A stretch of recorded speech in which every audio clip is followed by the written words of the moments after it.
কুরকুরে আলুর চিপস বাজারে এখন খুবই সস্তায় আলু বেচা হচ্ছে।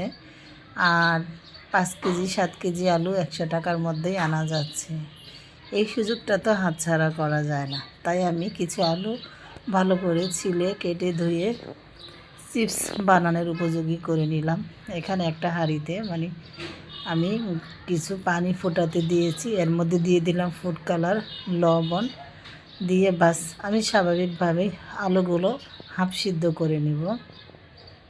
এই তো আলুগুলো কিন্তু আমি আগে থেকে কেটে ধুয়ে নিয়েছি। আলু ধুয়ে কিছুক্ষণ পানিতে ভিজিয়ে রাখলে কিন্তু আলুর কষটা উঠে যায়, কালো কালো ভাবটা চলে যায়। এবার আমি হালকা ফুটন্ত গরম পানিতে আলুগুলো দিয়ে দিলাম। এই যে একটা ভাপ একটা বলক উঠিয়ে আসা পর্যন্ত অপেক্ষা করলাম। এবার কিন্তু চুলাটা অফ করে দিয়ে আমি আলুগুলো সাথে সাথে ঢেলে নিয়েছি। বেশি সিদ্ধ হয়ে গেলে কিন্তু আলু ভেঙে যাবে, শুকাতে সমস্যা হবে। এই তো আলুগুলো ঢেলে চামিচ দিয়ে নেড়ে চেড়ে ঠান্ডা করে আমি ছাদে নিয়ে এসেছি। এবার আলুগুলো একটা একটা করে বিছিয়ে দিচ্ছি।